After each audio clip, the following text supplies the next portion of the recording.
Side खबरों के लिए सब्सक्राइब करें फ्लेम मीडिया और उसके बाद बेल आइकन को प्रेस करें ताकि सबसे पहले आपको मिले एक्सक्लूसिव खबरें।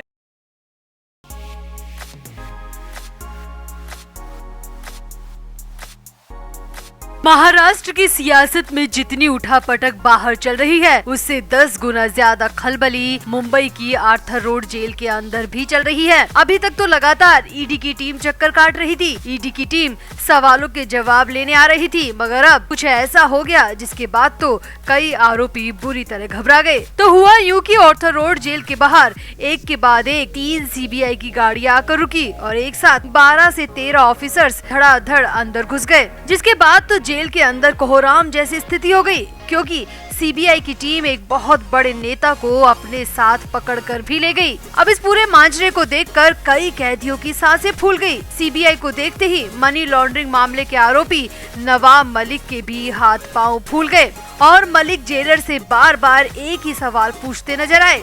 तो आखिर क्यों सीबीआई को आर्थर रोड जेल पहुंचना पड़ा? क्यों इस बड़े नेता को सीबीआई अपने साथ ले गई? और क्या सीबीआई की इस कार्रवाई से नवाब मलिक की दिक्कतें भी बढ़ सकती हैं? आप भी अपनी राय कमेंट बॉक्स में जरूर दें और वीडियो को भी शेयर करें।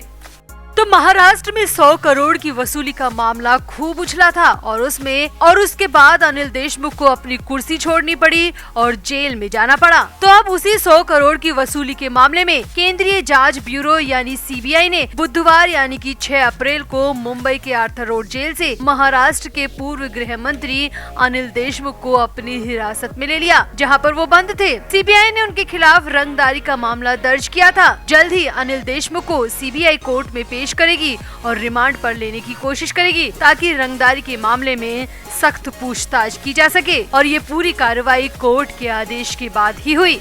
सीबीआई ने कोर्ट को बताया था कि देशमुख 400 करोड़ रुपए के मनी लॉन्ड्रिंग मामले में सीबीआई की पूछताछ से बचने की कोशिश कर रहे हैं और इसीलिए वो बार बार स्वास्थ्य कारणों का हवाला दे रहे हैं और अस्पताल में भर्ती हो रहे हैं ताकि वो सीबीआई से बच सके। सीबीआई ने कोर्ट को ये भी बताया कि अनिल देशमुख सीबीआई के साथ ऐसा खेल खेल रहे हैं जो कि साफ दर्शाता है कि वो सीबीआई की जांच से बचना चाहते हैं।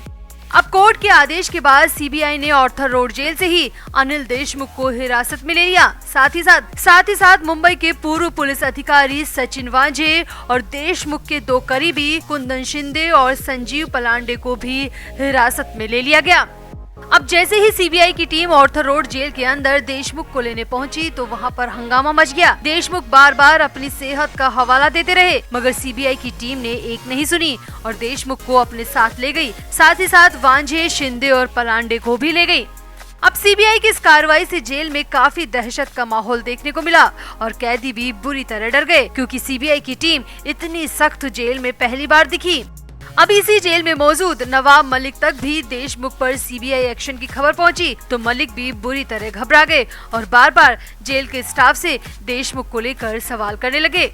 सूत्रों की माने तो अभी हाल ही में जेल के अंदर मलिक और देशमुख की मुलाकात भी हुई थी। मलिक और देशमुख ने काफी देर तक बात की थी। देशमुख के कंधे में दर्द को लेकर यहाँ पर दोनों में बातें हुई थी। अब दोनों एक ही सरकार में मंत्री रहे हैं। दोनों पर ईडी ने मनी लॉन्ड्रिंग के आरोप लगा रखे हैं। ऐसे में अगर सीबीआई का एक्शन देशमुख पर हो सकता है तो मलिक की मुश्किलें भी बढ़ सकती है। शायद यही बात सोच कर नवाब मलिक को अंदर ही अंदर डर लग रहा है, कहीं अब ईडी के बाद सीबीआई का हथौड़ा उन पर भी न चल जाए। अब भले ही शुरुआत में नवाब मलिक ने ईडी की कार्रवाई को हल्के में लिया, मलिक को लगा होगा कि ईडी उनका कुछ नहीं बिगाड़ पाएगी, मगर अब 23 फरवरी से लगातार मलिक की हालत खराब हो रही है। उन्हें कोर्ट से भी राहत नहीं मिल रही और अगर ऐसे में सीबीआई का हथौड़ा चल गया तो मुश्किलें बहुत ज्यादा बढ़ जाएंगी। तो आपको क्या लगता है, क्या सीबीआई अनिल देशमुख के मुंह से कुछ उगलवा पाएगी और क्या देशमुख पर हुई इस कार्रवाई का असर मलिक के केस पर भी पड़ेगा? आप भी अपनी राय कमेंट बॉक्स में जरूर दें और वीडियो को भी शेयर करें। तो प्रवर्तन निदेशालय यानी ईडी ने मंगलवार यानी कि 5 अप्रैल को शिवसेना सांसद संजय राउत पर बड़ी कार्रवाई करते हुए उनके फ्लैट और प्लॉट कुर्क कर दिए। ईडी की टीम ने बताया कि उनके अधिकारियों ने 1034 करोड़ रुपए के पात्रा चौल भूमि घोटाला मामले में शिवसेना नेता संजय राउत की संपत्ति को कुर्क किया है। ईडी की टीम ने 1034 करोड़ रुपए के घोटाला मामले में शिवसेना नेता संजय राउत के अलीबाग प्लॉट और दादर और मुंबई में भी एक एक फ्लैट को कुर्क कर दिया है। ये ईडी की बहुत बड़ी कार्रवाई है संजय राउत के खिलाफ।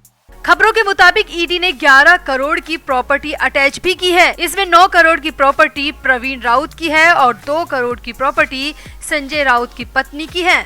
ईडी की टीम ने संजय राउत की पत्नी की संपत्ति कुर्क की है। इसमें अलीबाग स्थित प्लॉट और दादर स्थित फ्लैट शामिल हैं। ईडी की टीम ने संजय राउत के करीबी प्रवीण राउत को तो गिरफ्तार भी कर लिया और संजय राउत की पत्नी पर भी बड़ी कार्रवाई हो सकती है, ऐसी खबरें आ रही हैं। माना तो ये भी जा रहा है कि ईडी की टीम जल्द ही संजय राउत पर भी शिकंजा कस सकती है। वहीं संजय राउत ने ईडी की इस कार्रवाई पर पलटवार करते हुए कहा कि चाहे गोली मार दो या जेल भेज दो, लेकिन वो डरने वालों में से नहीं है। आपको याद दिला दे कि कुछ ऐसे ही शब्द नवाब मलिक ने भी अपनी गिरफ्तारी के वक्त कहे थे। इवन मलिक के आधिकारिक ट्विटर हैंडल से तो मलिक की फोटो के साथ कैप्शन भी दिया गया था कि मैं झुकेगा नहीं। और अब कुछ ऐसी ही जुबान संजय राउत भी बोल रहे हैं।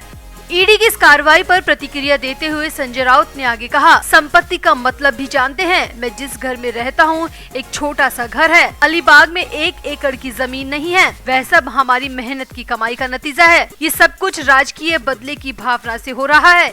इस बारे में मैंने राज्यसभा चेयरमैन को पहले ही बता दिया था कि महाराष्ट्र की सरकार को गिराने के लिए दबाव बनाया जा रहा है, वरना केंद्रीय जांच एजेंसी का हमें सामना करना पड़ेगा। ऐसी धमकियां भी हमें मिल रही है।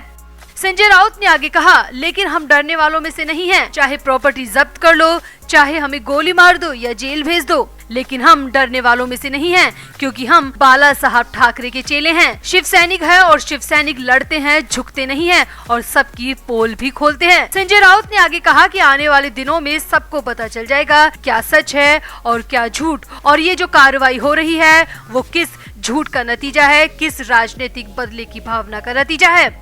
यहाँ आपको याद दिला दे कि कुछ समय पहले शिवसेना सांसद संजय राउत ने उपराष्ट्रपति वेंकैया नायडू को एक पत्र भी लिखा था, जिसमें दावा किया था कि 1034 करोड़ रुपए के भूमि घोटाला मामले की जांच कर रही ईडी उनके रिश्तेदारों, दोस्तों और परिचितों के खिलाफ अपनी शक्तियों का दुरुपयोग कर रही है।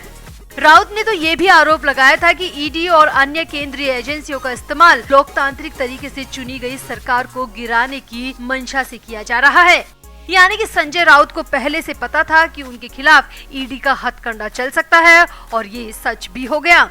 अब जेल के बाहर क्या हलचल चल रही है, उसकी सारी खबरें नवाब मलिक को भी मिल रही हैं। सूत्रों की माने तो नवाब मलिक लगातार जेल स्टाफ से संजय राउत मामले में अपडेट ले रहे हैं। आखिर बाहर चल क्या रहा है, इस बारे में मलिक पल पल की अपडेट जेल के स्टाफ से ले रहे हैं। सूत्रों की माने तो महाराष्ट्र की राजनीति में जो भी उठापटक चल रही है, मलिक उसकी हर खबर लेते हैं, क्योंकि वो खुद भी कैबिनेट मंत्री है, तो उन्हें मालूम भी होना चाहिए कि आखिर बाहर चल क्या रहा है, ईडी अब किस किस पर शिकंजा कस रही है। खैर, फिलहाल तो हो सकता है कि संजय राउत पर भी ईडी का शिकंजा और कस जाए और अनिल देशमुख और नवाब मलिक के बाद ऑर्थर रोड जेल में संजय राउत की भी एंट्री हो जाए। तो आपको क्या लगता है, क्या वाकई में केंद्रीय जांच एजेंसियों का इस्तेमाल राजनीतिक दुर्भावना से हो रहा है, या फिर ईडी जो भी कर रही है वो एकदम सही है? क्या मलिक के बाद संजय राउत पर हुई ईडी की कार्रवाई बिल्कुल जायज है या फिर गलत है? आप भी अपनी राय कमेंट बॉक्स में जरूर दें और वीडियो को भी शेयर करें।